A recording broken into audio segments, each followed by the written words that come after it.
યશોદાના જાયા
રે જશોદા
भवानी मंगलम भगवान विष्णु मंगलम।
શ્રી રામચંદ્ર ભગવાન કી જય, બાલકૃષ્ણ લાલ કી જય, શ્રી સદગુરુ ભગવાન કી જય, સનાતન ધર્મ કી જય, ગૌ માત કી જય, ભારત માત કી જય, ભાગવત ભગવાન કી જય, જગ્યા ભોમ કી જય, સબ સંતન કી જય.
મૃતમેવ દેવા ગોવિંદ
તામ પરમેશ્વરી ભગવતી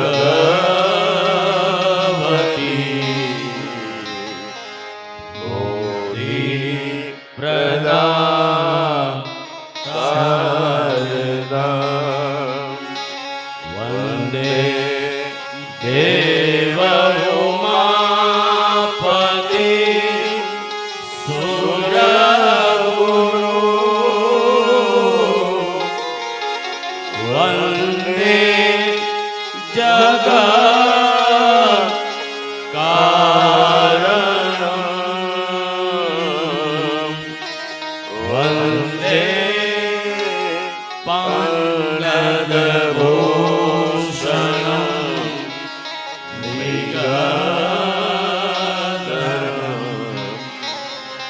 વંદે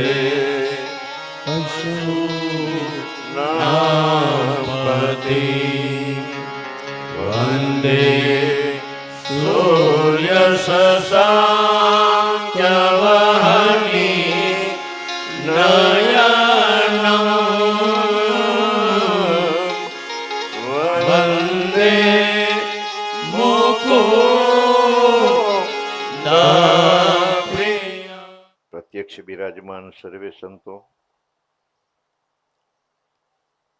વિપ્રવૃંદ, સંગીતવૃંદ,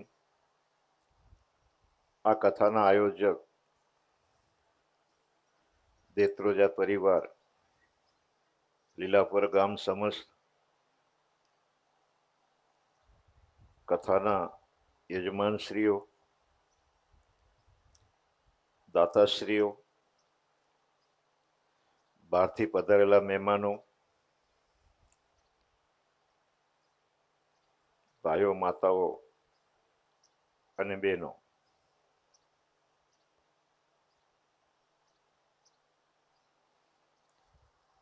કાલે સાંજે આપણે જોયું હતું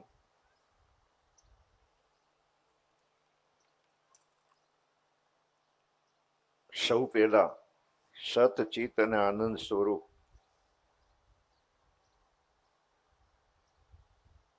જે ભગવાન છે, આ જગતની ઉત્પત્તિ કરે છે, એનું મેનેજમેન્ટ કરે, સંચાલન કરે છે અને એનો સંહાર કરે છે. દૈહિક, દૈવિક અને ભૌતિક જે તાપ છે એને એ મટાડે છે. એવા જે શ્રી કૃષ્ણ વયમ નુમઃ, શ્રી કૃષ્ણ વયમ નુમનો અર્થ એ થાય કે રાધાની સાથે કૃષ્ણ ભગવાનને યાદ કર્યા છે. શ્રી માને રાધા અને કૃષ્ણ ભગવાનને અમે વંદના કરીએ છીએ.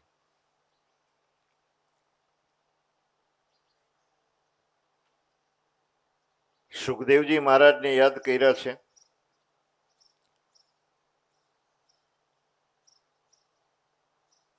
નૈમિષારણ્યની અંદર બધા મહાત્માઓ એકત્રિત થયા છે.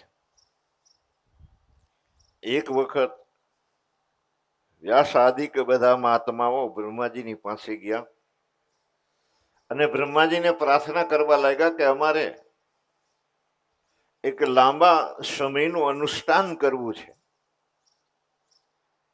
એવી પવિત્ર ભૂમિ બતાવો કે જ્યાં અમે નિર્વિઘ્ને અનુષ્ઠાન કરી શકીએ. બ્રહ્માજી એક ચક્ર છોડ્યું છે અને આ મહાત્માઓને કહે છે કે આ ચક્ર જ્યાં સ્તંભી જાય ત્યાં તમે સાધના કરજો. અને એ ચક્ર નૈમિષારણમાં પડ્યું. નૈમિષનો અર્થ થાય ધરો, અને એ ત્યાં જમીનમાં ફસાઈ જાય છે.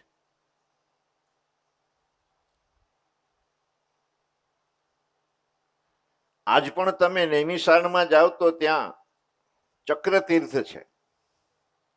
જ્યાં ચક્ર પડ્યું હતું ત્યાં બહુ મોટો કુંડ છે, ચક્ર તીર્થ છે. અને મેન નિમિષારણમાં ઘણા બધા તીર્થો છે, પણ મેઇન તીર્થ એ આ ચક્ર તીર્થ છે. ત્યાં બધા મહાત્માઓ ભેગા થયા છે. નિમિષનો અર્થ આપણું મન પણ થાય,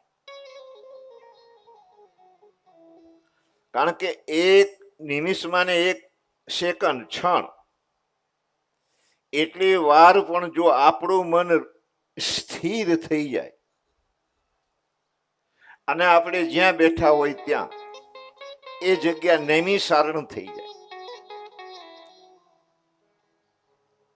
કુરુક્ષેત્રના મેદાનમાં ગાંડીવ ધનુષ હાથમાં લઈ અને એની પ્રતંચા ચડાવ્યા પછી એ પ્રતંચા ખાલી અર્જુન ખેંચે ત્યાં ત્રણેય લોક ધ્રુજી જાય, કાપી જાય. આવું સામર્થ્ય અર્જુનમાં હતું. અને આ અર્જુન કૃષ્ણ ભગવાનને કહે છે કે હે પ્રભુ, ચંચળ હિ મન કૃષ્ણ પ્રમાથી બલવત દઢમ. મારું મન અતિ ચંચળ છે, આ પવનને રસીથી બાંધવો અશક્ય છે. એમ મારું મન સ્થિર કરવું મને અશક્ય, અસંભવ લાગે છે.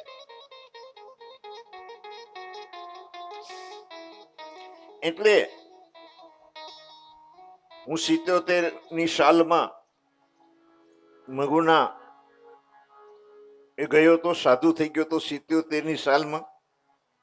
અને સૌથી પહેલા અમારા સાધુઓમાં અમને પૂજા શીખડાવી. પૂજા ભગવાનની શીખો. 1600 પ્રચારે સવિત મંત્ર સહિત અમારે પૂજા શીખવાની હોય.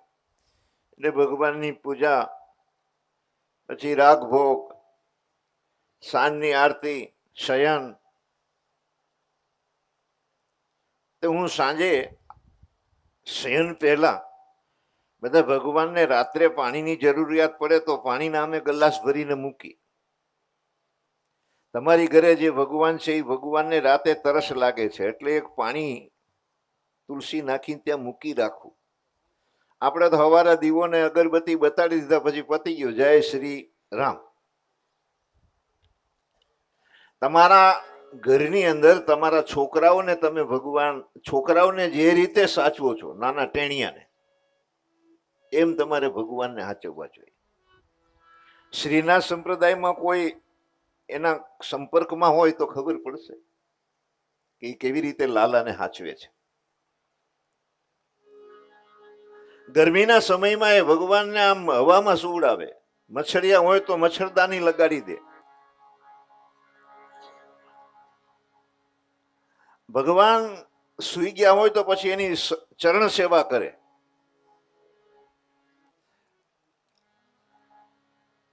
અને ભગવાન ક્યાંય નથી, ધ્યાન રાખજો. તમારા ભાવમાં ભગવાન છે. જો આપણો ભાવ ભગવાન પ્રત્યે હોય તો અહીંયા ભગવાન છે. પેલા માજી ઉદાસ હતા, સાધુ એની આવ્યા. 2-3 દિવસ સાધુને રોક્યા, સાધુની સેવા કરી. ત્રીજા દિવસે સાધુએ પૂછ્યું છે કે હે માજી, તમે ઉદાસ કેમ છો? માજી રડી પડ્યા. કેમ માજી રડો છો? કે મારા ઘરમાં હું એકલી છું અને મને એકલપણું સતાવે છે. મારો દિવસ જતો નથી.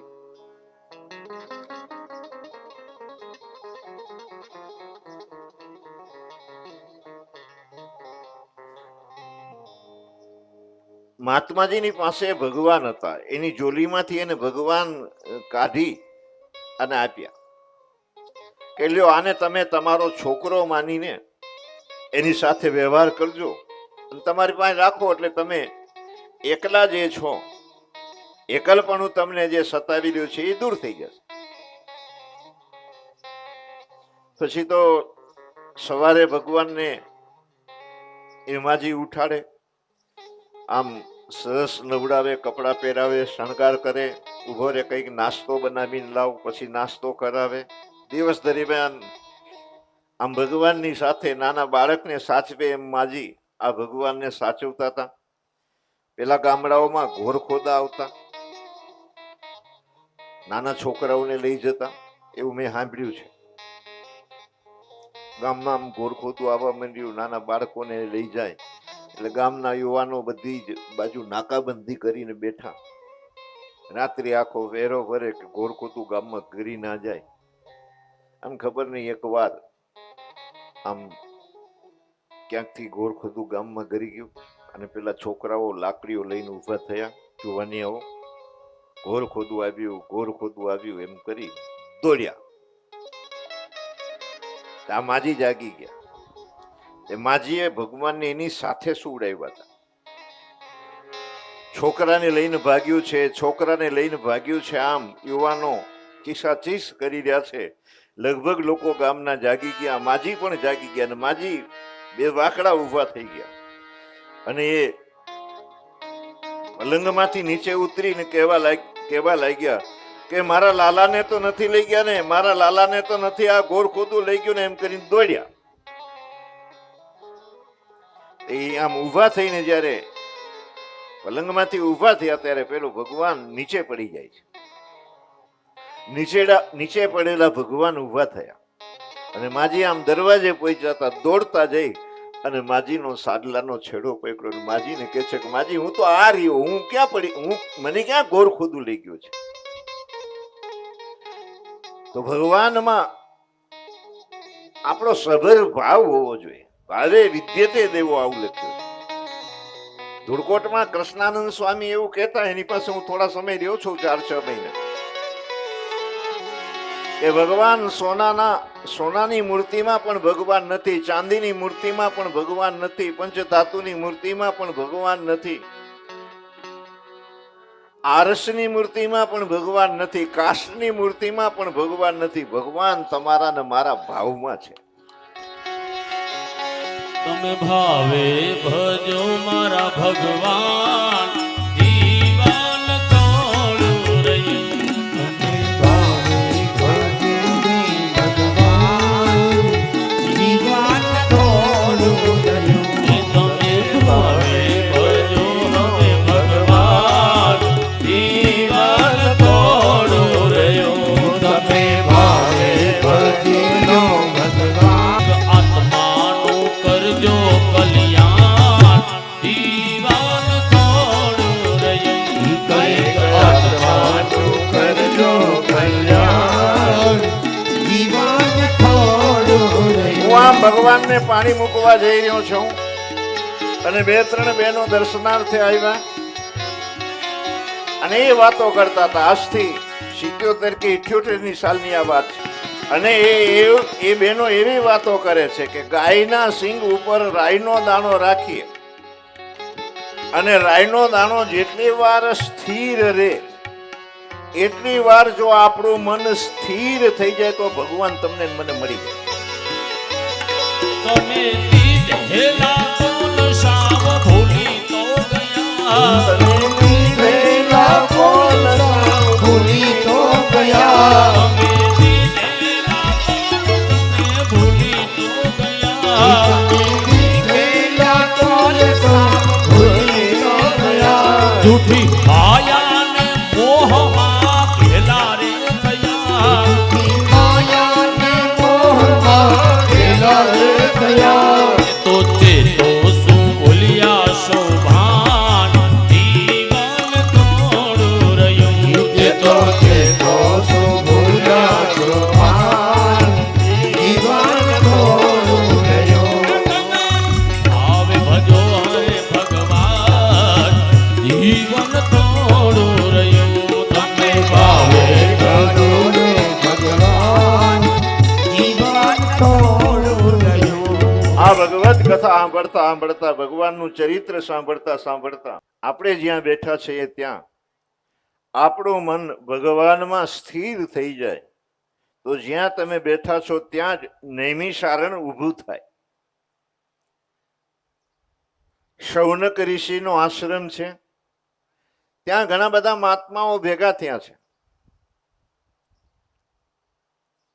અને આ મહાત્માઓ એ સત્સંગ કરી રહ્યા છે. ત્યારે સૂતજી આવ્યા છે.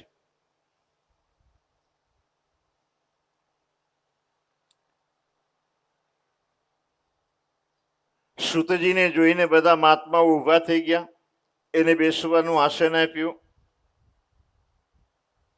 અને હાથ જોડી અને પ્રાર્થના કરી, મહારાજ તમે અદ્ભુત, તમારામાં અદ્ભુત જ્ઞાન છે અને અમે બધા અહીં ભેગા થયા છે. હળાહળ કળિયુગ આવ્યો છે.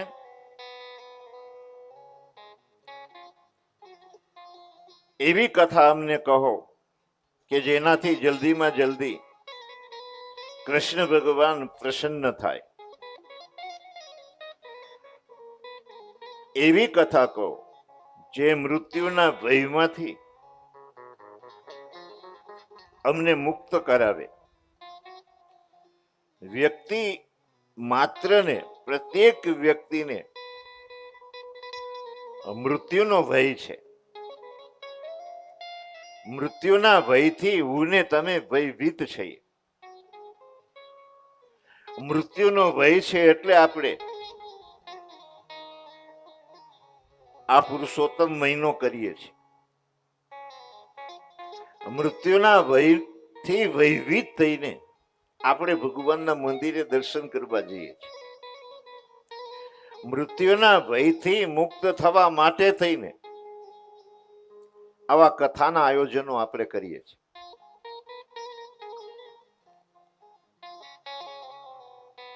આમ તો ખરેખર ભગવાન કૃષ્ણ એવું કે છે, મમે વાંસે જીવલોક જીવભૂત સનાતન, ઈશ્વર અંશ જીવ અવિનાશી, ચેતન અમલ સહજ સુખ રાશિ. ભગવાનનું સ્વરૂપ છે સત, ચિત અને આનંદ. આપણે 7 દાડામાં આટલું જ નક્કી કરવું છે કે ભગવાન સત સ્વરૂપ છે. 3 કાળમાં એનો બાદ થતો નથી એવા એ ભગવાન છે. એ ચિદ સ્વરૂપ છે, પ્રકાશ, પ્રકાશ અને પ્રકાશ છે.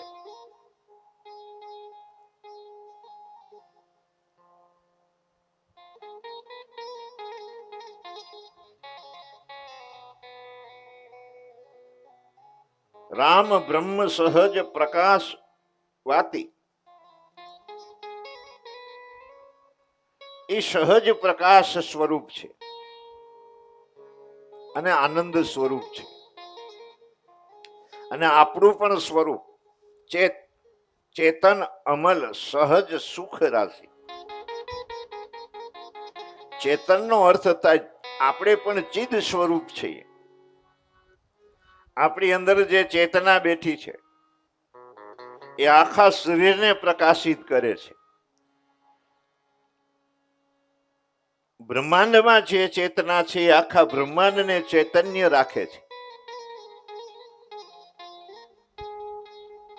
અને અમલનો અર્થ થાય જેમાં બદલાહટ નથી. આપણે આમ જન્મ્યા ત્યારે બહુ નાના હતા, ઘોડિયામાં નાખતા તો એમાં આપણે હમાઈ જતા હતા. અને ઘોડિયું 2-2.5 ફૂટનું હોય. પછી ધીરે ધીરે ધીરે ધીરે આમ મોટા થવા લાગ્યા, 5 ફૂટ, 5.5 ફૂટના આપણે થયા. પેલા વજન 2-2.5 કિલો હશે, 3 કિલો હશે. અત્યારે 80 થી 100 કિલોના વજન વાળા આપણે થયા. પહેલા કોમળ શરીર હતું, પછી ધીરે ધીરે કુમાર અવસ્થાની પ્રાપ્તિ થઈ, પછી યુવા અવસ્થા આવી. યુવાનીના નશામાં આપણે ચકનાચૂર થઈ ગયા. આ જવાનીના નશામાં બેહોશ થઈ અને જીવવા લાગ્યા. પછી ધીરે ધીરે ધીરે ધીરે કાયા ઢળવા લાગી અને વૃદ્ધાવસ્થા આવી ગઈ. કમરમાંથી વળી ગયા, શરીર જર્જર થઈ ગયું, પહાણા દેખાવા માંડ્યા. તમારે આ શરીરના હાડકા ગણવા હોય તો ગણી શકો એવું શરીર થઈ ગયું. પછી હાથમાં લાકડી આવી, લાકડીના ટેકા વહીના પછી હલાતું નહોતું.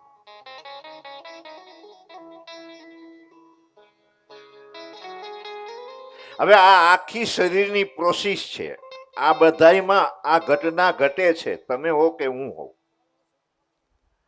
પણ આપણી અંદર જે આત્મ તત્વ છે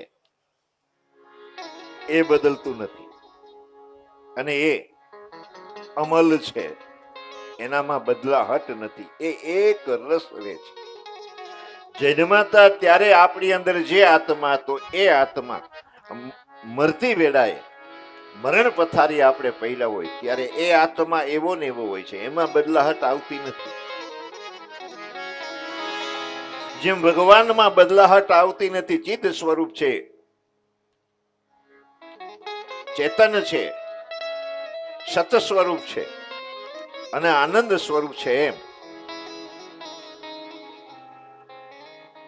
ઈશ્વર અંશ જીવ અવિનાશી, ચેતન, અમલ, સહજ સુખ રાશિ, એ પણ પ્રકાશ, એ પણ બદલાહટ વિનાનો અને સહજ સુખ રાશિ.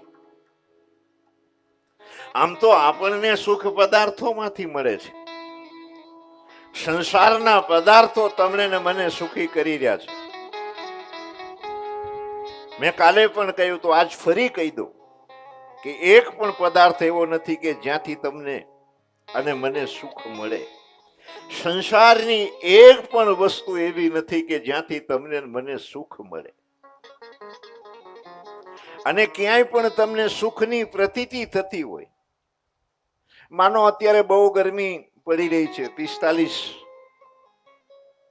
ડિગ્રીએ ગરમી પડી રહી છે, અસહ્ય ગરમી, અને પછી રૂમમાં રહેવાતું ના હોય તો આપણે એસી નખાવીએ, એસી નાખો, અને પછી એસી ચાલુ કરીએ એટલે આહા હા બહુ મજા આવી.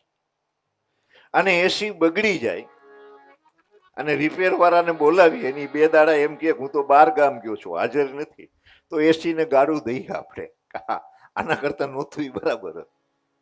તો એસી તમને ને મને દુખી કરી નાખે. તમને ને મને દૂધપાક બહુ ભાવે છે, બહુ મજા આવે છે દૂધપાક ખાય છે ત્યારે, પણ દૂધપાકની સીમા હોય 1 વાટકી, 2 વાટકી, વધારેમાં વધારે 3 વાટકી, અને 3 થી વધારે 4 કે 5 જો પી જાય તો પછી ડોક્ટર પાસે ગયા વિના છૂટકો નથી. એને દૂધપાક તમને જે મને આનંદ આપે છે એ દૂધપાક તમને ને મને દુખી કરી નાખે. આમ સંસારના પ્રત્યેક પદાર્થો, સાડીઓ અત્યારે વેચાતી 15-20 હજારની લાવીએ ત્યારે આમ 2-4 દાડા તો એને આમ જોયા કરીએ, પાડોશીને બોલાવીએ, જો સાડી લાવી, તમારા ભાઈએ લઈ દીધી, જુઓ. ઓલાના ઘરમાં કચ્યો કાલે, તમારા ભાઈએ લઈ દીધી, તમારા ભાઈએ લઈ દીધી કરી. પછી એને 6 મહિના હાચવી રાખે તેજોરીમાં, તાળામાં. પછી પહેરવાની પ્રસંગે શરૂઆત કરે. પછી હાડી ઢીલી પડે પછી કે હવે આને આની આમે ફેશન વહી ગઈ અને હવે ગમતી નથી. પછી એને પહેરવા માંડે. પછી એને વિચારે, એ જે હાચવીને બેન રાખતા તે બેન કે હવે ફાટી જાય તો સારું, તો નવી લાવ્યા.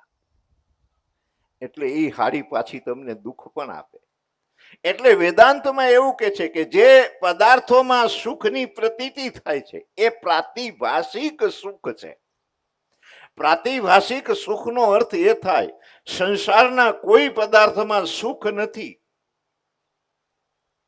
જ્યાં સુખની પ્રતીતિ થાય છે ત્યાં દુઃખ છુપાયેલું છે, એમાં દુઃખ છે. એટલે હું ને તમે મૃત્યુના ભયથી ભયભીત થઈ અને જીવીએ છીએ. અને આ શરીરનું મૃત્યુ થાય છે, આત્માનું મૃત્યુ થતું નથી. ઈશ્વર અંશ જીવ અવિનાશી એમ લખ્યું છે, એનું મૃત્યુ થતું નથી.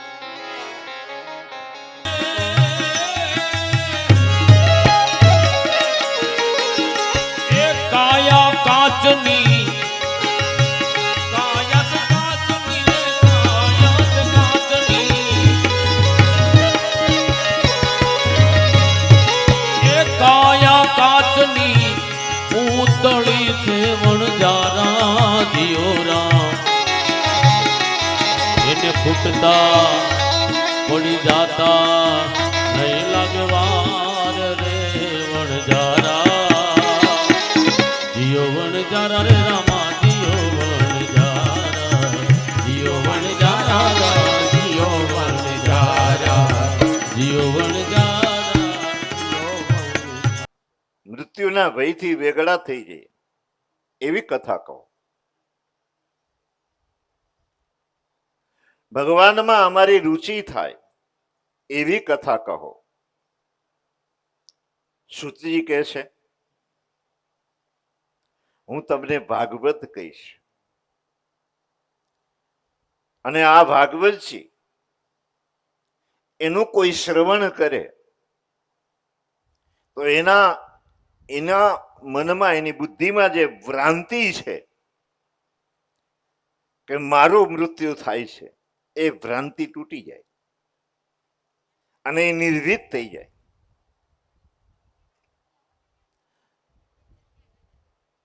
વ્યાસ ભગવાનની પાસે મેં આ કથા સાંભળી હતી. આ કથા હું તમને કહીશ. આ કથાથી કૃષ્ણ ભગવાન સત્વરે પ્રસન્ન થાય છે.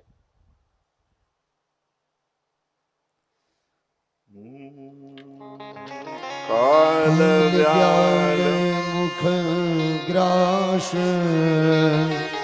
ત્રાસ નિનાશ હેતવે શ્રીમદ્ ભાગવતમ શાસ્ત્ર કલોકીરેણ ભાષિતમ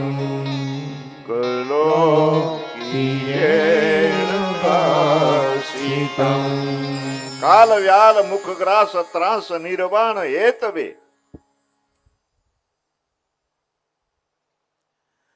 કાળના વહીથી બધા ભયભીત છે.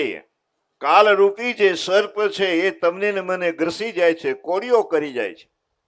એના ભયથી મુક્ત થવા માટે થઈને કળિયુગની અંદર સુખદેવજી મહારાજશ્રીએ આ ભાગવત શાસ્ત્ર કહ્યું છે. આ કથા હું તમને કહીશ. આપણા ઘણા બધા પુણ્યનો ઉદય થાય પછી આપણને આ ભાગવત કથા સાંભળવાનો મોકો મળે. ઘણા ઘરે બેઠા છે, 5, 10, 15 તો બેઠા જ છે. પછી પાડોશીના માજીએ કીધું કે હાલો કથા સાંભળવા. અમારે અત્યારે કાંઈ નથી આવું, છેલ્લે 2-3 દાડા આવશું. એ ના આવી શકે કારણ કે એના પુણ્યનો હજી ઉદય નથી થયો. આપણા પુણ્યનો ઉદય થાય, આપણા પૂર્વજોના પુણ્ય છે એ આડા આવે, આપણા ઉપર પિતૃઓ મહેરબાન થાય,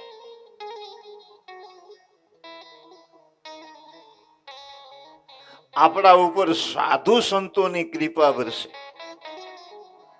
ભગવત કૃપા થાય, ત્યારે આ ભાગવત સાંભળવાની તમને ને મને તક મળે.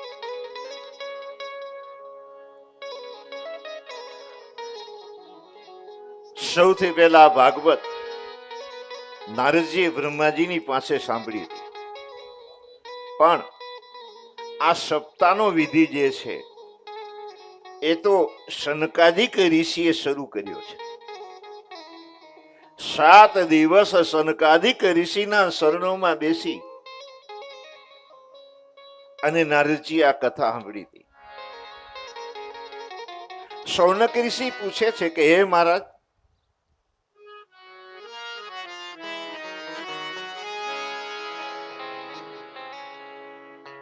નારદજી એક તો પરમ વૈરાગી છે, એને કોઈની સાથે રાગ નથી, એનું નામ વૈરાગ. ભગવા કપડા પહેરી લઈને વૈરાગ સિદ્ધ થઈ જાય એવું નથી. વૈરાગનો અર્થ થાય રાગ જે છે એનો વય થઈ જાય. પેલા આપણે ત્યાં ગરડાઓ એવું કહેતા હતા પૈસા ઘણા હતા પણ વય થઈ ગયા. વય થઈ ગયા મને ખર્ચો થઈ ગયો પૈસા, હવે પૈસા નથી. તો તમારી પાસે જે કંઈ રાગ છે એનો વય થઈ જાય, રાગ સમાપ્ત થઈ જાય. પદાર્થ પ્રત્યે આપણો રાગ ના રહે, એનું નામ વૈરાગ. નારદજી તો વૈરાગી છે, અને એક જગ્યાએ આમે એ બેસવા વાળા નથી, સતત વિચરણ કરવા વાળા છે. એના હાથમાં વીણા હોય, એક હાથમાં કરતાર હોય, અને આજે લીલાપરમાં હોય તો કાલે રવાપરમાં પહોંચે, એક જગ્યાએ બેસે નહીં. આ જગતના જીવનું કલ્યાણ કેમ થાય એ જ એના લક્ષ્યમાં છે, અને એ સર્વત્ર વિચરતા હોય છે. એની વિચરતા હોય છે ત્યારે બધાઈને નારાયણના નામનું કીર્તન સંભળાવતા હોય. નારાયણ નારાયણ નારાયણ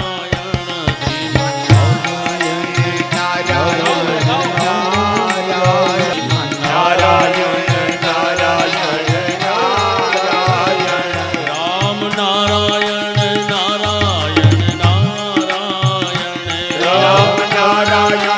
નારાયણ નારાયણ સૂર્ય નારાયણ નારાયણ નારાયણ સૂર્ય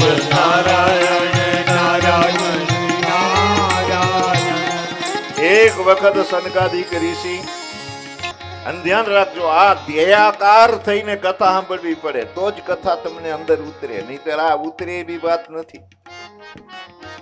એટલે એકાંતમાં બેસીને કથાનું શ્રવણ કરવું જોઈએ, એકાગ્ર થઈને કથાનું શ્રવણ કરવું જોઈએ, એકલા બેસીને કથાનું શ્રવણ કરવું જોઈએ.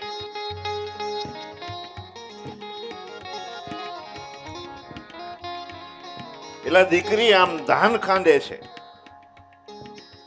અને એને જોવા આવ્યા છે, તો બે બંગડીઓ પહેરી હતી, અને આમ ધાન ખાંડે છે એટલે અથડાય છે, અવાજ આવે છે બંગડીનો.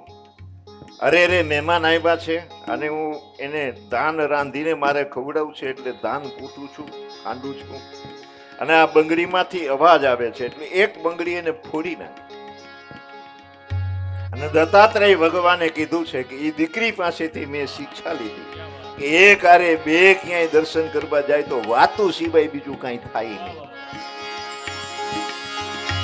આદિ નારાયણ નારાયણ નારાયણ આદિ નારાયણ નારાયણ નારાયણ અનાદિ નારાયણ નારાયણ નારાયણ અનાદિ નારાયણ નારાયણ નારાયણ શ્રીમન નારાયણ નારાયણ નારાયણ શ્રીમન નારાયણ નારાયણ નારાયણ. તમે જોજો ઘણા સાંજે ચોરે બેસી અને પછી માળા કરતા હોય. એક માજી અહીંયા બેઠા હોય, એક માજી એકાદ ફૂટ આગળ બેઠા હોય, એક માજી વળી આમ થોડે આગળ બેઠા હોય, 4-5 માજીઓ એક સાથે માળા કરતા હોય છે. આ મેં જોયું એ કહું છું તમને. આ તમારી વાત નથી કરતો, અમારી બાજુની વાત કરું છું. અને આ બધાના અનુભવો છે. આપણે વાતો કરીએ છીએ ને માળાય કરીએ છીએ. તમે સવારે માળા કરતા હો, તમારા દીકરાની વહુએ તમને ઘોડિયાની રસી આપી હોય, દોરી આપી હોય, અને એ દોરી આમ હલાવતા હોય ને માળા કરતા હોય, અને પાછું ધ્યાન રહોડામાં રાખતા હોય, કઈ બગાડે નહીં તો સારું. માળા ફરે હાથમાં ને મન ફરે સંસારમાં, માળા ફરે હાથમાં ને મન ફરે સંસારમાં, માળા બિચારી શું કરે એનું મન ફરે સંસારમાં, માળા બિચારી શું કરે મારું મન ફરે સંસારમાં. એ એક માજી કથા સાંભળવા આવ્યો, અને અહીંયા આવ્યા પછી ખબર પડી કાલે લે તેજુરીની ચાવી રહી ગઈ. ઘડીક થાય ને તેજુરી યાદ આવે, તેજુરીની ચાવી યાદ આવે ને પેલી બહુ યાદ આવે. વાલા મોઈ ઓયડામ નો જાય તો સારું. ચાવી રહી ગઈ છે, અને એ ચાવી એ તમને કથા સાંભળવા ના દે. ઘડીક થાય ને ચાવી યાદ આવે, ઘડીક થાય ને ચાવી યાદ આવે. એટલે બદ્રી નારાયણ નારાયણ નારાયણ બદ્રી આવ્યો અહીંયા પડશે ઘરે.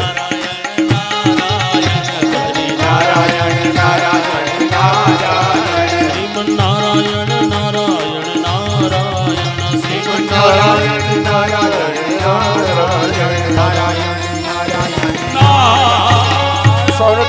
ઋષિ આ પૂછે છે એને આનો મેળાપ ક્યારે થયો, એ શનકાદિકને ક્યારે મળ્યા, એની પાસે એને કથાનું શ્રવણ ક્યારે કર્યું?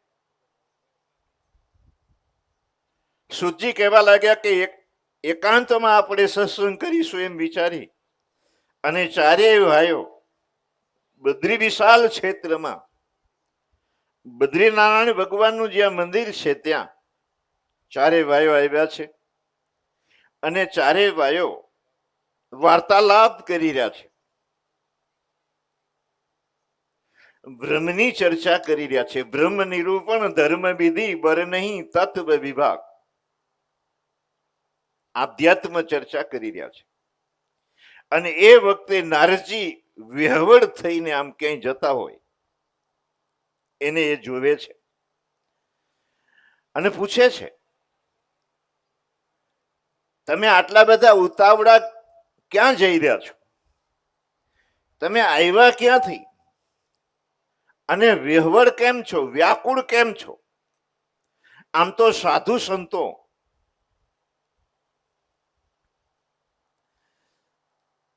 એ હંમેશા એ પ્રસન્ન હોય છે. ટેન્શન સંસારીને હોય, સાધુ એને કહેવાય જે ટેન્શનથી મુક્ત હોય. ભલે નરસિંહ મહેતાએ સાધુ જેવા કપડા પહેર્યા નહોતા, પણ એ સંત શિરોમણી થઈ ગયા, કારણ કે એનું જીવન ટેન્શન વિહોણું હતું. ભગવાને આટલું બધું આપણને આપ્યું છે તો આપણે ટેન્શનમાં છીએ. શું થશે, શું થશે? ઘણાને દીકરીના ટેન્શનો છે, ઘણાને દીકરાના ટેન્શનો છે, ઘણાને ફેક્ટરીઓ બંધ પડી છે એના ટેન્શનો છે, ઘણાને ગેસનો ભાવ વધારો થયો એનું ટેન્શન છે. ટેન્શનમાં આપણે જીવીએ છીએ. સાધુ એને કહેવાય ટેન્શન વિહોણા હોય, ટેન્શન મુક્ત હોય.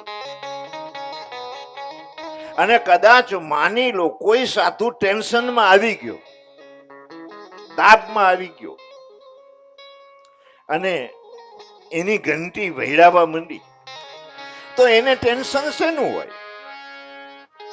સાધુને ટેન્શન સંસારીઓનું હોય. જળ જીવન કો કરઈ સચેતા, એ જળ જીવ જે છે એને જાગૃત કરવા માટે થઈને, જગાડવા માટે થઈને એ વિચરણ કરતા હોય છે. આ જગતના જીવનું એને ટેન્શન છે કે આનો ઉદ્ધાર થાય. कहाँ लेके आई, कहाँ लेके आई, मुझे मेरी मस्ती यहाँ लेके आई, ये मेरी मस्ती यहाँ लेके आई.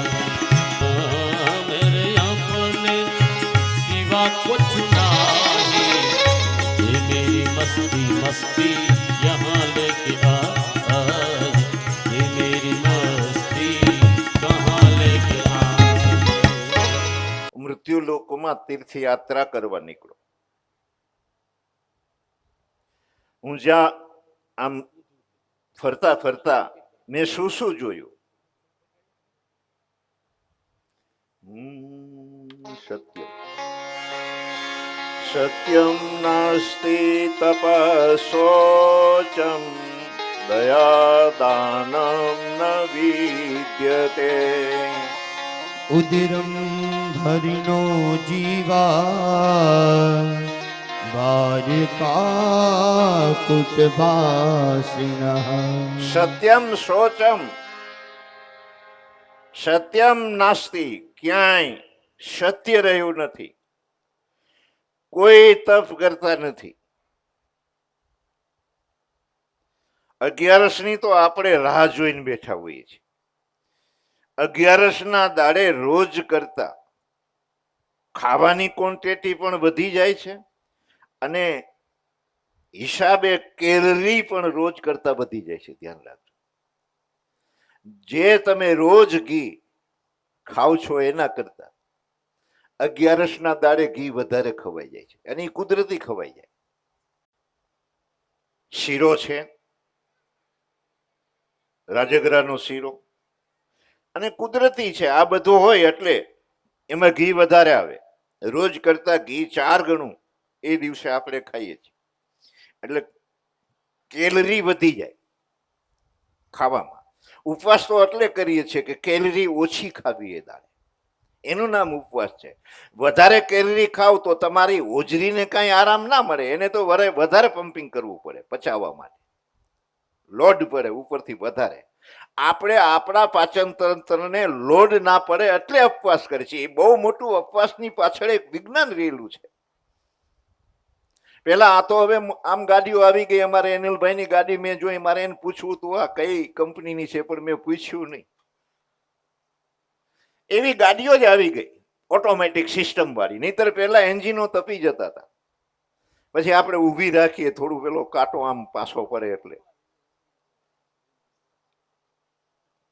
પેલામાં પાણી રેડતા, પાણી સારતા મશીનમાં, ઠંડુ થઈ જાય જલ્દી, પછી આપણે આગળ જઈએ. એમ આપણે પણ જન્મા છે ત્યાંથી જ આ આંતરડાઓ ને હોજરી એ પંપ માર્યા જ કરે છે, પંપ માર્યા જ કરે છે. અને એને રેસ્ટ જોઈએ. જેમ પેલા મશીનને રેસ્ટ જોઈએ એમ એને રેસ્ટ જોઈએ. તમારું રાજકોટિયું તમે મૂક્યું હોય કુવા ઉપર અને એ જો ગરમ થઈ જાય તો એને આપણે બંધ કરી દઈએ, થોડી વાર રેસ્ટ લેવા દઈએ. એમ તમારા ને મારા પાચન તંત્રને રેસ્ટ જોઈએ. અને વિજ્ઞાન એમ કે છે કે એક દિવસ આ પાચન તંત્રમાં કાંઈ નાખોમાં જ એવો રેસ્ટ એને આપો. અને એવો તમે રેસ્ટ આપશો તો તમારા આંતરડાઓની અંદર જ્યાં ક્યાંય કચરો અટવાયેલો છે એ પમ્પિંગ કરીને એમાંથી બહાર કાઢશે. કચરો વધારાનો જે અંદર ભરાનો છે એ બહાર કાઢવા માટે ઉપવાસ છે. આપણે ઉપવાસના દાડે રોજ કરતા ડબલ કચરો નાખીએ છીએ, એટલે તમારા ઉપવાસો સિદ્ધ નથી થતા. એટલે ઉપવાસ ફળીભૂત નથી થતા. ઘણા કહે કે બાપુ 11 નું આવું ફળ લખ્યું છે. 2 દિવસ પહેલા 11 ગઈ, એનું કેવું મોટું ફળ હતું. એક મહાત્માનો મેં વિડીયો સાંભળ્યો. આટલા મોટા 11 ના ફળો લખ્યા છે અને ફળીભૂત કેમ નથી થતા? નથી થતા એનું કારણ છે તમે ડબલ કચરો એ દિવસે તમારી હોજરીમાં નાખો છો. એટલે આપણે 11 ના દિવસે તપ કરવું જોઈએ. આપણે તપ નથી કરતા, રોજ તપ કરવું જોઈએ. કાલે મેં સાંભળ્યું કનકેશ્વરી માતાજીને ત્યાં 7 દિવસની કથા છે ને 7 દિવસની શિબિર છે ને 7 દિવસની શિબિરમાં એ ચૌધરી સાહેબ આવે છે. ને મને તો ખબર છે કે એ કાચું ખવડાવે, કાચું ખાવ. અમારે ઓશો એક વખત એવું બોલ્યા છે, એનો વિડીયો મેં સાંભળ્યો છે. તમે એને શું સમજો છો? હા, એમ એની ઘણી બધી વાતો ગમે એવી હતી, નો ગમે એવું કાઢી નાખવાનું. મારી બધી વાતો તમને ગમે એવું હોતું નથી. તમને ના ગમે તો તમારે કાઢી નાખવાનું. ગમે એટલું ઘરે લઈને જાઉં. હું ક્યાં કહું છું આખી ભારી બાંધીને જાઉં. હું કહું એટલું તો આમે આખી જિંદગી તમારી જાય તો તમે સમજો નહીં. હું કોઈના ઘરે જાઉં નહીં કે એક બાપુ સત્સંગ કરો તો 1.5 કલાક બોલું. નાના બાપુ હજી ચાલુ રાખો, હજી તમે સત્સંગ કરો. હું કહું 1.5 કલાક જે મેં કહ્યું છે એ 1 વર્ષે સિદ્ધ નહીં થાય. ત્યાં લગી તારે સત્સંગની જરૂર નથી. હું બોલ્યો એટલું સિદ્ધ કર, પછી હું વળી ફરી આવું ત્યારે 1 કલાક સત્સંગ કરીશ. એમ હું અત્યારે જે કહું છું એ બધું સિદ્ધ નથી થવાનું તમારે. તમને ગમે એટલું લેવું, ન લેવું તો મને પાછું આપી દઉં, કારણ કે મારે પાછી બીજી કથા કરવાની હોય ને. અને આમે તમે ઊભા થાવ એટલે કપડાં ખખેરો છો. મેં એક મહિલા મંડળના બેનને પૂછ્યું, પ્રમુખ હતા, એને પૂછ્યું, મેં કપડાં કેમ ખખેડો છો? આ કેટલા છોકરાઓએ મહેનત કરી છે. ગાડલાની નીચે પેલા ચણિયા પાથરા, પછી ગાડલા, અને હવારે પાછા પાથરે ત્યાં ખખેરીને બિચારા પાથરે. તો કે બાપુ તમને આ ના કહેવાય, રહેવા દો. મેં કયો ને એ બાપુ તમને સારું નહીં લાગે, મેં વાંધો નહીં, કયો ને. તો કે તમે જે બોલો છો ને એ બધું અમે ખખેરીને ઘરે જાય છે. અને તમે જોઈજો અહીંયા હાવ જેટલા આવ્યા છે કે બહુ જેટલા આવ્યા છે એ કેવા ડાયા થઈ ગયા છે. એ કઈ ને કઈ ડખા છે, કારણ કે અહીં કથામાં બેઠા છે. અને ઘરે જાય ત્યાં ડખા શરૂ. અને એ ડખા ઘરે જતાની સાથે જ શરૂ એટલે થઈ જાય છે કે આઈનું અહીં નહીં મૂકીને જાય છે, એ ઘરે કાંઈ લઈને જતા નથી. જો આઈનું ઘરે લઈને જાય તો ડખા થાય જ નહીં. તો હાવે સુધરી જાય ને બહુ સુધરી જાય. આપણે નથી સુધરતા. કૂતરાની પૂંછડી હોવરે લગી દાટી રાખો તો વાકી ને વાકી રહીએ. એક વહુ તો કે બાપુ એક કામ કરો ને કે મારી હાવ ને પૈસા પગે લાગો, તમે કયો એટલા રૂપિયા મહિને આપો, તમારા આશ્રમમાં લઈ જાઓ. મેં તો અમને નડે પાછા અહીંયા. તારે લમણે જે વળગ્યું મારા લમણે વળગાડવું છે તે તું આશ્રમમાં મૂકવાનું કે. આપણે તપ કરવું જોઈએ. ઓછો તો એવું કે છે કે સવારથી સાંજે 8 વાગે ખાઈ લ્યો, પછી આમ પેટમાં કઈ નાખો મત. અને 1 વાગે છે 2 વાગે ખાઓ. એટલે રોજ 8 ને 8 12, 8 થી 8 12, પછી 9 10 11 12 1 ની 2 એટલે 18 કલાક. 16 થી 18 કલાકનો ઉપવાસ રોજ થાય. તમે સાંજે 8 વાગે ખાઈ લ્યો, પછી બીજે દાડે 12 થી 2 ના ગાળામાં ખાઓ, ત્યાં લગી બધું બંધ. અને કોઈ દિવસ તમે માંદા પડો તો મારી પાસે આવજો. માંદા પડવાનું મૂળ તમારા ને મારા પેટમાં ભર્યું છે. પેટ જેનું સાફ આવે એને ઠેઠ લગી વાંધો ન આવે એવું લખ્યું છે. પેટ સાફ હોના चाहिए. અને એ પેટને સાફ રાખવા માટે તમારે ચક્કી પેલા બંધ કરી દેવી પડે. અને આપણે તો રસોઈ થઈ જાય ત્યાં લગભગ તો ધરાઈ જાય. પછી આપણે પૂછીએ ખાઈ લ્યો તમારા ભાઈ, અમારા ભાઈ તો આજ મોડા આવવાના છે કે ના ના એને ખવડાવીને પછી ખાઈશ. હવે રાંધતા રાંધતા દાંટો મારી દીધો હોય પૂરેપૂરો, પછી તું શેની ખા? એ આવે પછી જ ખા ને. તો એ બહેનોને ધન્યવાદ દેવાય. મારા ઉપર વલ્લભભાઈનો ફોન આવ્યો કે લીલાપરમાં કથા કરવાની છે, બાપુ ટાઈમ છે? તારીખ તો કે આ તારીખથી આ તારીખ સુધી. મેં કીધું પછી તારીખે હું છૂટો થઈ જાઉં છું, મહેસાણાની કથા પૂરી થઈ જાય પછી ટાઈમ છે. પણ આયોજન કોણ કરે છે? કે મહિલા મંડળ. મેં કીધું એને ધન્યવાદ દેવાય. એ મજીરા વગાડી વગાડીને રૂપિયો ભેગા કરે અને પછી 50-60 હજાર રૂપિયા ભેગા થયા હોય એટલે એના ઘરવાળાને ભેગા કરે અને પછી કે અમારે કથા કરાવી છે. તો ઓલા એકબીજાને મોઢાને જુએ કે 60,000માં તો થાય નહીં, 60,000માં તો ચા પાણી નહીં ન થાય. શું કરશું? કે આપણે એમ કરો જે ખર્ચો થાય ઘટશે આપણે આપી દેશું. એટલે બધાને ભેગા કરી અને આવી કથાઓ કરાવે છે. આવી કથાઓ આ મહિલા મંડળો કરાવે છે એટલે એને મુક્તિ મળે છે. નહીં તો તમને 11 ગમે તેટલી કરો તો મુક્તિ ન મળે. પણ આવા કથાના આયોજનો મહિલા મંડળ કરાવે. મેં પૂછીએ કે આ ધજા કે મહિલા મંડળની, આ હરિદ્વારમાં કથા કે મહિલા મંડળ તરફથી, આ ગામડાઓમાં કથા કે મહિલા મંડળો તરફથી. મહિલા મંડળોએ તો રંગ રાખ્યો છે. અને આ પક્ષવાળાને તો ખબર નથી કે 11 ક્યારે ગઈ ને જન્માષ્ટમી ક્યારે ગઈ. એક ભાઈને એની ઘરવાળીએ કીધું તમારે જન્માષ્ટમી કરવાની છે હો. હવે તું કરે છે હું જ કરું છું ને મારે કાંઈ નથી કરવી. મારા હાટું તો બાજરાનો રોટલો બનાવી દીધો. ધર્મ સાથે જો નિસ્બત હોય તો પુરુષ વર્ગને ઓછો હોય છે આમ જનરલી જોવા જઈએ તો, અને સ્ત્રીઓને બહુ હોય. 8 દાડા એને એકટાણા કર્યા હોય. આજ ભાખરીઓ કયો શું કયો? ભાખરીઓ હોમવાર, પછી ઊભો, પછી આડો, બધા સોમવાર રહીએ, મંગળવાર રહીએ, શ્રાવણ મહિનો આવે તો કે આજ કે ચોથ, આજ કે પાંચમ, આજ છઠના તો નથી કરતા નહીં, રાંધણ છઠના તો એકટાણા ન કરે. હા એ દાડે રાંધ કરે. ટાઢું હું પૂછું ટાઢું શું વાર રાંધો? કે હાથમાં અમારે ટાઢી કરવાની હોય. હવે એના કરતા એક દાડા ગેપ પાડી દો ને તો શું ફરક પડે? અને કોઈ જો એક દાડાનો ગેપ પાડ્યાથી પડી જાય તો મારી પાસે આવજો, હું એની દવા કરી દઈશ. આપણે તપ નથી કરતા. કરીએ બધા વ્રતો, બધું જ કરીએ. શ્રાવણ મહિનો કરીએ, આ પુરુષોત્તમ મહિનાને કરીએ.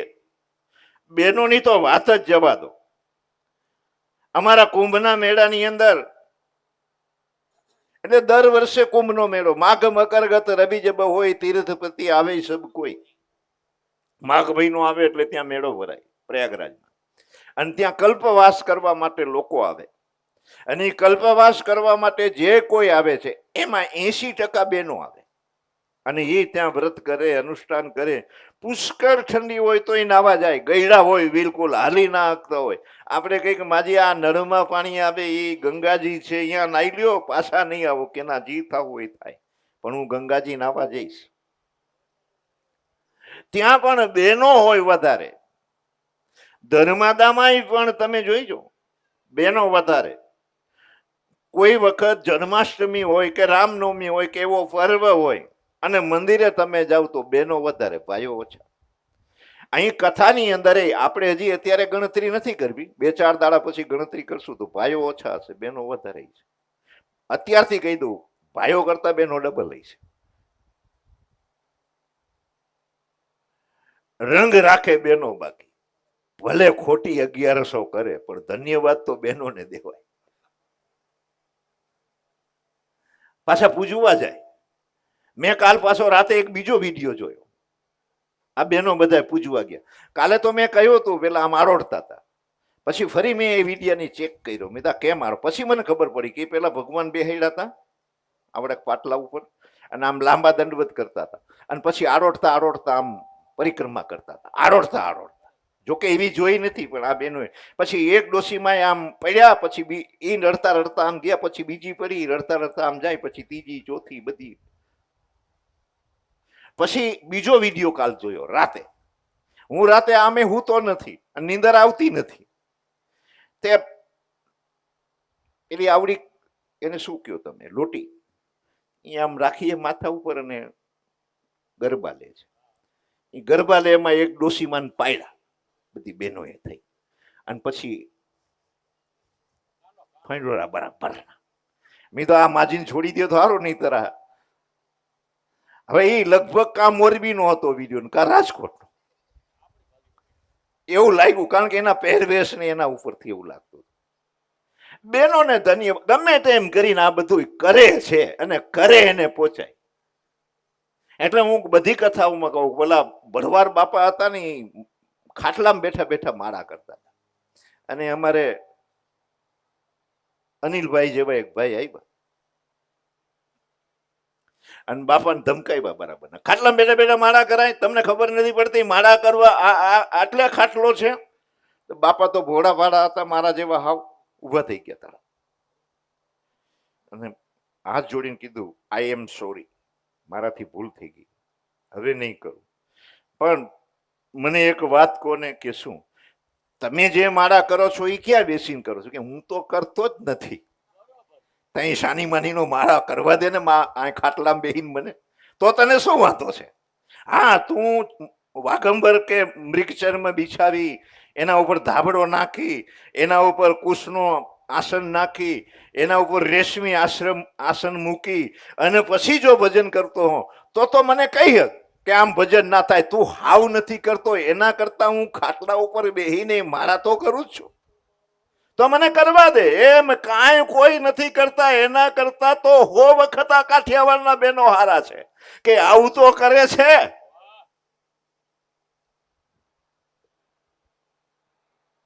તપ કરવું જોઈએ. સત્યમ નાસ્તિ, ક્યાંય સત્ય રહ્યું નથી, ક્યાંય તપ રહ્યું નથી, ક્યાંય શોચ નહીં, પવિત્રતા નહીં, દાનનો વિધિ ક્યાંય રહ્યો નથી. અને હું ફરતા ફરતા બધા તીર્થોમાં ફર્યો. પાખંડીઓએ આ તીર્થોને છિન્ન ભિન્ન કરી નાખ્યા છે. નદીઓ પવિત્ર થઈ છે, આશ્રમો નષ્ટ ભ્રષ્ટ થઈ ગયા છે. જમનાના કિનારે આવ્યો, મેં એક દ્રશ્ય જોયું. એક યુવાન બેન અને એના ખોળામાં 2 ગરડા પુરુષ અર્ધમૂર્છિત હાલતમાં એના ખોળામાં એને માથા રાખ્યા છે. આ બેન વિલાપ કરી રહ્યા છે અને ઘણી બધી કન્યાઓ, દીકરીઓ એને આશ્વાસન આપી રહ્યા છે, સમજાવી રહ્યા છે. અને મને આમ જમનાના કિનારે જતા એને જોયો. મને જોતાની સાથે જ એ સ્ત્રી બોલી, ભો ભો સાધુ ક્ષણમ તિષ્ઠ, થોડી વાર ઉભા રહો. આપના દર્શનથી મારું જીવન સાર્થક થઈ ગયું છે. હું ઘણી બધી સમસ્યાઓથી અટવાયેલી છું. મારા દુઃખનું તમે નિવારણ કરો. નારદજી એની પાસે ગયા. પૂછે છે, તમે છો કોણ? આ બે પુરુષ કોણ છે અને આ દીકરીઓ કોણ છે? પરિચય આપે છે કે હું વ્યક્તિ છું અને આ બે મારા પુત્રો છે. આ બંનેનું નામ જ્ઞાન અને વૈરાગ છે. અને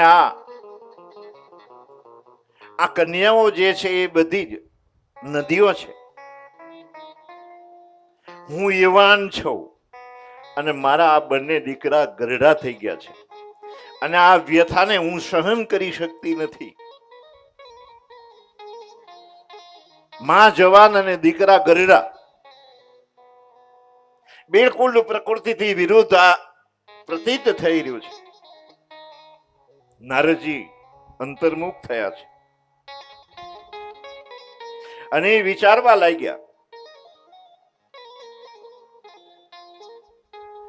આપણે ભોજન કરીએ તો એક સાથે ત્રણ વસ્તુ થાય છે. ભોજન કરવાથી શરીરને પુષ્ટિ મળે છે, ભૂખ મટે છે અને તૃપ્તિની અનુભૂતિ થાય છે. એમ જે વ્યક્તિ ભક્તિ કરે એની સાથે એ ત્રણે ત્રણ એકબીજાના પૂરક છે. ભક્તિ, જ્ઞાન અને વૈરાગ. ભગવાનની ભક્તિ કરતા કરતા ભગવાન તમારી ને મારી સામે જ્યારે જોવા લાગે, રેમ દ્રષ્ટિ ભગવાનની તમારા ને મારા ઉપર થાય એટલે ધીરે ધીરે તમને ને મને ભગવાન સમજાવવા લાગે. ભગવાનને સમજ્યા પછી હું ભક્તિ કરીશ તો શરૂ જ ના થાય. એમને આખી જિંદગી તમને ને મને ભગવાન સમજાય નહીં. એટલે આપણે જેવી આવડે એવી ભગવાનની ભક્તિ કરવી જોઈએ.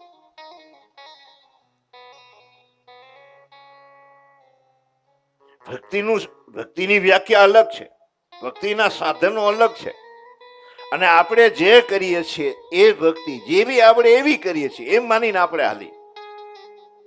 તમે ભક્તિ કરવા લાગો ત્યારે તમારી અંદર ભગવાનની સમજ આવવા લાગે, માને તમને પછી જ્ઞાન થવા લાગે. યથાર્થ જ્ઞાન થવા લાગે. આ વાંચીને યાદ કરેલું જ્ઞાન નથી. ગીતાજીના 18 અધ્યાય છે ને 700 શ્લોક છે. રોજ 2 શ્લોક કોઈ યાદ કરે તો 2 વર્ષમાં આખી ગીતાજી તમને કંઠસ્થ થઈ જાય. અને તમારે કરવું હોય તો મારી પાસે આવજો. હું એક સંસ્થા સાથે તમને જોડી દઈશ અને 2 શ્લોક તમને રોજ કંઠસ્થ કરાવી દે. એક અધ્યાય આમ એનું લેસન લે, 12, 13, 14 દાડા હાલે ત્યાં એ અધ્યાય તમને કંઠસ્થ થઈ ગયો. 700 શ્લોક કંઠસ્થ છે અને એ 700 શ્લોક ઉપર હું ને તમે ટીકા ટિપ્પણી કરી શકીએ એમ છે, પણ એ જ્ઞાન નથી. બરાબર યાદ રાખજો. તમે કહેશો કે બાપુ આવું તમે કેમ કહો છો? અમે તો બહુ ઘણું યાદ કર્યું છે. ઘણાને ઘણા સ્ત્રોત યાદ હોય, મને નથી યાદ એવા અમારા પ્રહલાદભાઈને યાદ છે.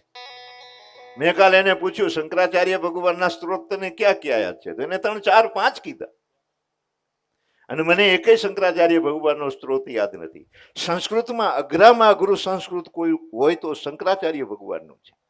એને જે સ્ત્રોત્રો લખ્યા છે એ બહુ કઠિન છે. એટલે અમારે આમ હોય પણ સામે તો રાખવું જ પડે કાગળિયું.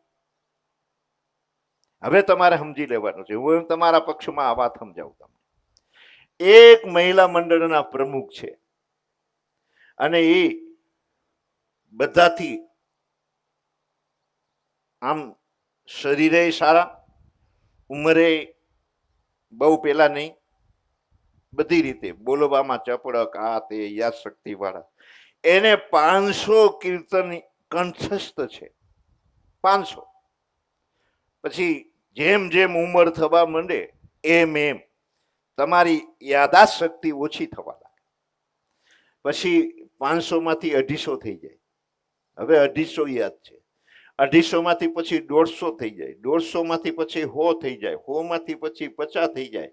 50 માંથી છેલ્લા 5-7 મહિના જવાના છે એ વખતના 5-7 મહિના પછી એના ઘરવાળાને ભૂલી જવા માંડે, એના છોકરાઓને ભૂલી જવા માંડે. છોકરો આવીને કે બા બા ઓળખો છો? ન ઓળખે. પછી એની દીકરી આવે, લાડથી લડાવીને મોટી કરી હોય, ખૂબ એની સાથે આમ એકતા કેળવી હોય, એ આવીને કે બા બા હામું તો જુઓ. આમ હામું જુએ, ઓળખો છો?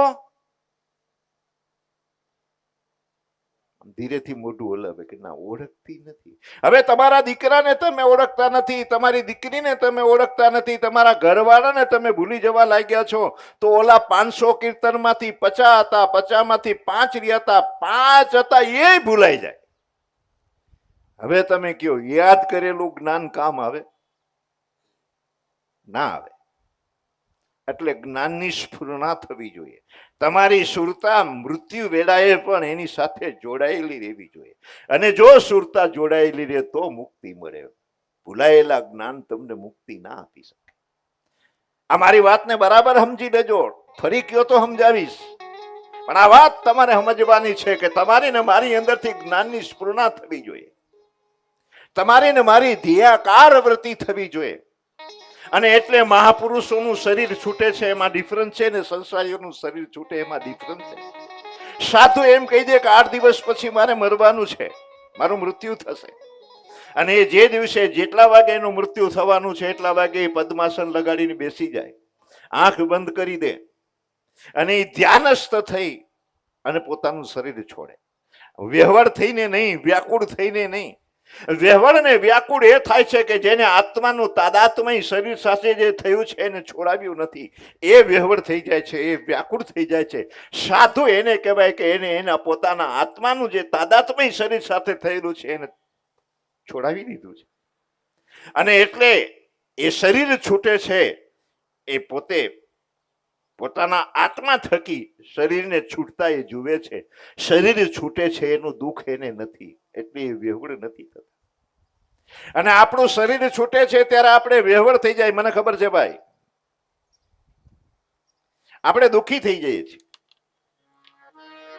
એટલે નારદજી એ કહે છે, ભક્તિ મહારાણી મારા દીકરાને કંઈક સારું થાય એવું કરો. આવી વિષમ પરિસ્થિતિ કેમ કરતા આવી? કળિયુગ આવ્યો છે, કળિયુગના પ્રભાવે તમને બધા ભૂલી ગયા છે. આ વંદરાવનમાં તો હજી પણ ભક્તિ નૃત્ય કરે છે. તમે વંદરાવનમાં આવ્યા એટલે તમે યુવાન છો, આ જ્ઞાન અને વૈરાગનો તિરસ્કાર થયો એટલે એ ગરડા થઈ ગયા છે.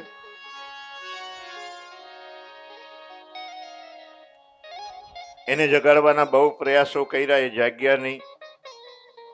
આકાશવાણી થઈ કે આ વિધિથી જાગશે ને કોઈ સાધુ તમને એ વિધિ બતાડશે. મેં ઘણા બધાને પૂછ્યું, કોઈએ મને ઉત્તર આપ્યો નહીં.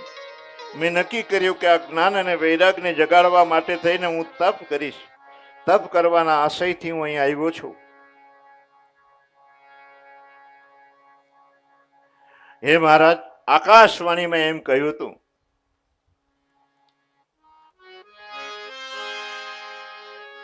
કે આ જ્ઞાન યજ્ઞથી જાગશે તો એ સત્કર્મ શું છે, જ્ઞાન યજ્ઞ શું છે એ મને કહો. અને એ કોણ કહેશે, કોણ સમજાવશે? આમ પ્રશ્ન પૂછ્યો છે થોડી વાર માટે.